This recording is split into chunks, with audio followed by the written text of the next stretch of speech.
Nesta aula, vamos fazer uma análise do campo magnético no interior de um material de forma semelhante à que fizemos no caso do campo elétrico, quando definimos um vetor polarização macroscópica para um dielétrico. Vamos então fazer um estudo da magnetização e permeabilidade. Em uma amostra macroscópica, os átomos constituintes do material possuem muitos elétrons em movimento em torno do núcleo, constituindo a eletrosfera. Este movimento orbital dos elétrons em torno do núcleo pode então ser modelado como constituindo vários momenta magnéticos. Nós vamos considerar que para cada átomo individual do material, nós temos um movimento eletrônico total, ou seja, um movimento líquido, equivalente a uma corrente que eu chamarei de IB, uma corrente ligada, circulando em um percurso que forma uma área ΔS, ou seja, representando esquematicamente, teremos uma corrente que eu chamarei de IB. Pela regra da mão direita para a corrente, vemos que neste caso nosso vetor momentum de dipolo magnético apontará nesta direção. Eu vou aqui definir o versor perpendicular a esta área, que eu chamarei de ΔS, ou seja, o versor N. Então, teremos um momentum de dipolo magnético dado por IB, nossa corrente líquida no átomo, que multiplica a área vezes o versor normal. Lembrando, o IB, nós estamos aqui adotando o sentido convencional. Não é o sentido real do movimento dos elétrons, é o sentido oposto. Vamos supor agora que nós tenhamos um dado volume que eu chamarei de ΔV, da amostra. Eu vou definir aqui a concentração de dipolos magnéticos, ou seja, um número N, que é igual ao número de dipolos por volume. Veja que eu estou seguindo uma analogia com a nossa análise do campo elétrico em meios materiais. O número total N de dipolos será dado, então, pelo produto da concentração do dipolos, número de dipolos por volume, multiplicando o volume, ΔV. E não confundir, no nosso caso, N escalar é a concentração de dipolos. N versor é a normal, a área ΔS de cada dipolo. Assim, o momentum de dipolo total da amostra será a soma vetorial de I igual a 1 até o número de dipolos, chamamos de N, dos vários momenta de dipolo individuais. Se nós temos uma amostra com uma orientação aleatória, esta soma será nula ou aproximadamente nula. Agora nós vamos definir um vetor magnetização do material. Aqui estamos lidando agora com uma amostra macroscópica. E essa magnetização será o momentum de dipolo total por unidade de volume.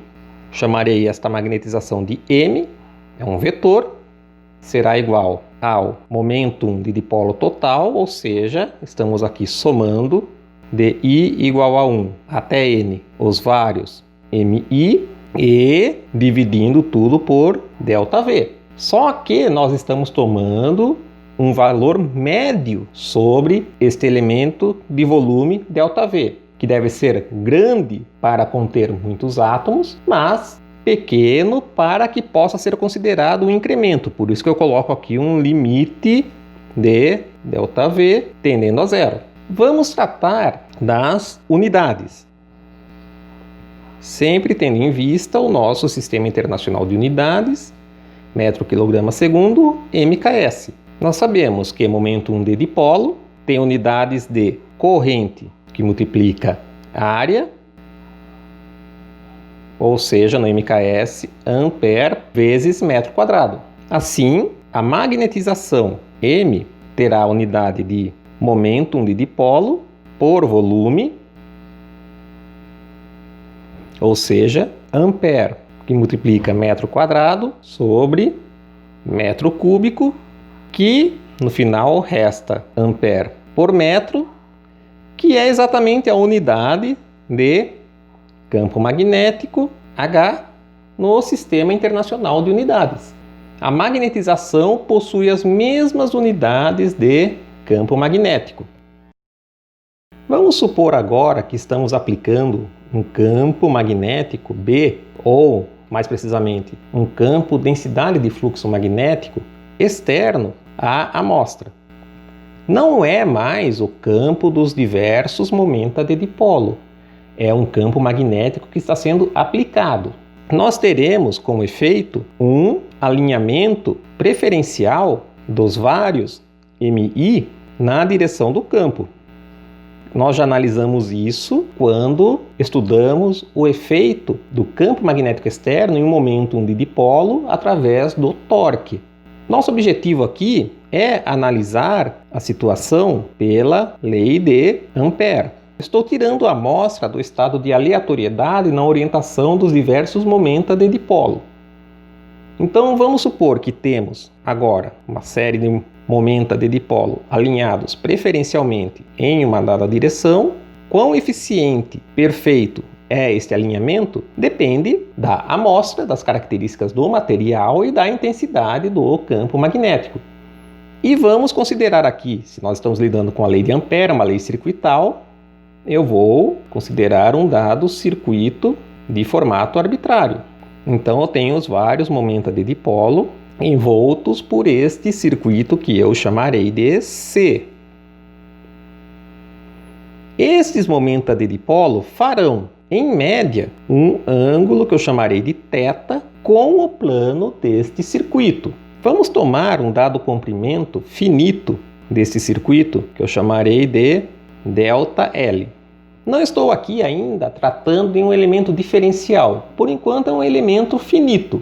Fazendo esquematicamente uma representação do nosso circuito C, no interior do mesmo, nós temos vários momentos de dipolo, e os momentos de dipolo são constituídos por correntes eletrônicas. Nós teremos uma corrente eletrônica que sai do plano do circuito, mas volta a entrar no plano do circuito no interior do mesmo. Então a contribuição de uma corrente que está saindo e entrando de novo no circuito é zero. Esses momentos de dipolo que estão no meio do circuito, digamos assim, é nula para a corrente total que nós precisamos para usar a lei de Ampère. Então nós vamos nos preocupar com aqueles momentos que estão na periferia do circuito, porque nós temos a corrente emergindo no interior do circuito e ela volta a entrar nesse plano fora do circuito. Então nós não temos mais uma compensação como nós tínhamos nos momentos de dipolo no interior. Assim, considerando nosso pedaço finito de circuito ΔL, nós teremos localizado sobre esse contorno alguns momentos de dipolo. Nós supomos que eles formam um ângulo θ com o plano do circuito. Esse alinhamento foi induzido pelo campo B externo. Eles correspondem a correntes eletrônicas. Então nós temos aqui um dado IB e cada um possui a área ΔS. Cada momento contribui com uma corrente IB. Nós vamos analisar a quantidade de dipolos por volume, um dado volume ΔV, que será o volume de um cilindro. Esse cilindro possui a área da base, seria ΔS, se tivéssemos uma situação em que o M estivesse totalmente alinhado com o ΔL. Porém, nós vamos pegar a área projetada do ΔS perpendicularmente à direção de ΔL, ou seja, ΔS cosseno de θ, multiplicando a altura ΔL. Porém, cosseno de θ vezes ΔL corresponde ao produto escalar da normal a ΔS com o vetor ΔL. Aqui temos então a área da base e aqui a altura. Definimos um volume. A corrente total ligada, que eu chamarei de ΔIB, envolta pelo circuito C, que nós precisaremos para utilizar a lei de Ampère, é aquela contida neste volume ΔV e será dada pela concentração de dipolos. Nosso ΔIB será igual à concentração dos momentos de dipolo por unidade de volume, que multiplica o volume, ΔS, N escalar, ΔL. Temos aqui então número de dipolos, e se eu multiplicar pela corrente, eu obtenho a corrente total. Porém, área vezes corrente vezes a normal a esta área é o nosso vetor momentum de dipolo magnético. Então nós ficamos com a corrente total sendo igual a concentração de dipolos vezes nosso vetor momentum de dipolo magnético, produto escalar com o incremento de comprimento do circuito. Se nós tomarmos o limite de nosso ΔL tendendo a um comprimento diferencial, nós teremos que este fator N, concentração de dipolos, vezes o momentum de dipolo magnético, se aproxima da nossa definição de magnetização. Ou seja, nós teremos, neste caso, que a corrente ligada à diferencial será igual ao produto escalar da magnetização com o incremento diferencial de comprimento. Para obtermos a corrente total, nós integramos a corrente diferencial ao longo de um circuito fechado. Assim, nossa corrente ligada total será dada pela integral no circuito fechado de DIB, ou seja, de M escalar dL. Note que até o momento nós estamos considerando a corrente ligada.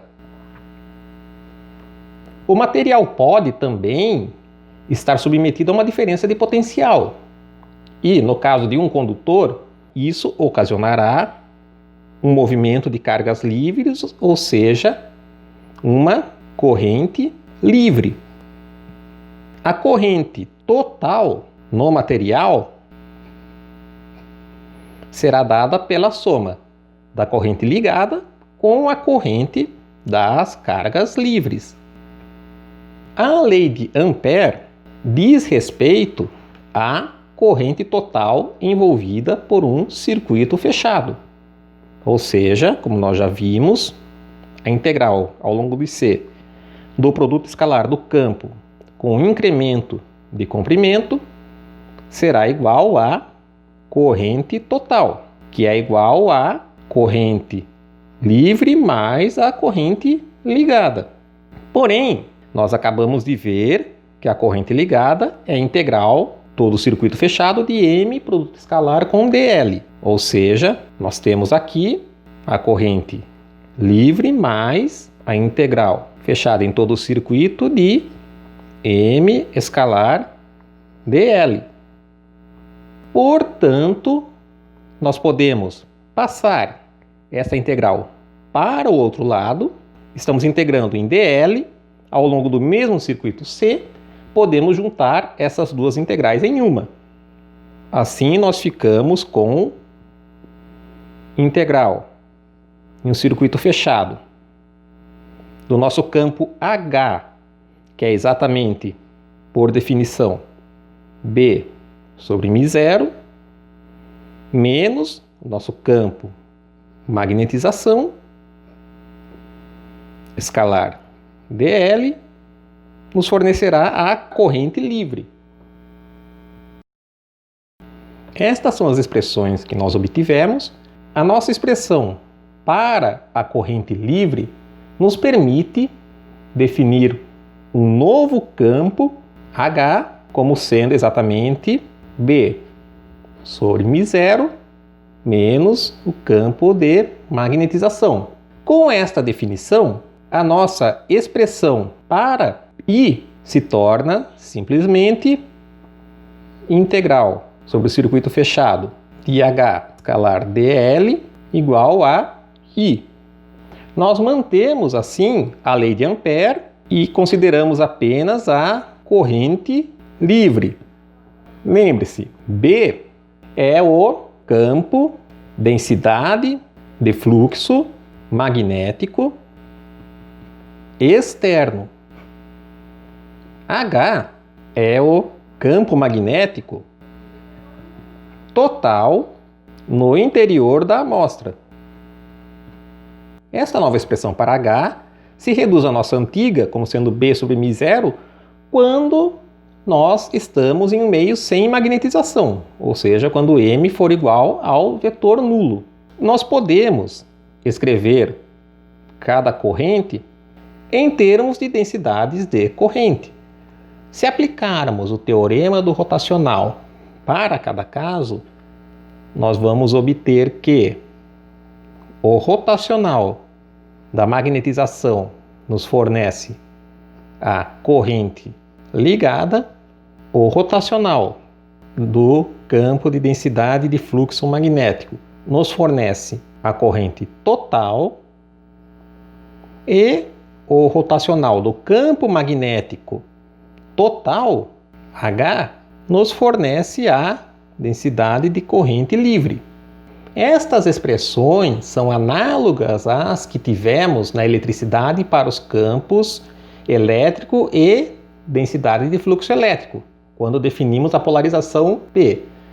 Lá, é claro, nós não utilizamos o teorema do rotacional, nós utilizamos o teorema do divergente. Prosseguindo, nós vimos que M e H possuem as mesmas unidades. E existem materiais nos quais a magnetização é diretamente proporcional ao campo magnético aplicado. E nós definimos a constante de proporcionalidade como sendo QM, onde QM é chamada de susceptibilidade magnética. Com isso, nós temos que, da definição de H em termos de B e M, H será igual a B sobre μ0 menos QM, que multiplica H. Nós podemos passar este termo que multiplica o vetor H para o outro lado. Então, nós ficamos com H, que multiplica 1 mais a susceptibilidade magnética, como sendo igual a densidade de fluxo magnético sobre μ0. Então, nós podemos definir a nossa densidade de fluxo magnético como sendo μ0, que multiplica 1 mais QMH. Nós vamos, de maneira análoga ao que fizemos nas expressões para o campo elétrico, definir esse termo 1 mais QM como sendo μR. Este, no caso, é a permeabilidade relativa do material. Em materiais isotrópicos, a aplicação do campo magnético externo origina uma magnetização M paralela. Porém, em geral, a equação relacionando B e H é matricial, onde nós temos μ como um tensor. Ou seja, nós temos aqui que B pode ser dado em termos de suas componentes, que multiplica as componentes Hx, Hy e Hz de H, E a nossa permeabilidade acaba se tornando uma matriz, um tensor com componentes. Então, nós podemos, para um dado campo magnético externo, induzir um campo magnético total na amostra em uma direção totalmente diferente. Esses aqui são os materiais anisotrópicos. Vemos aqui diversas semelhanças com a nossa análise do campo elétrico externo aplicado em uma amostra macroscópica, quando nós definimos a polarização.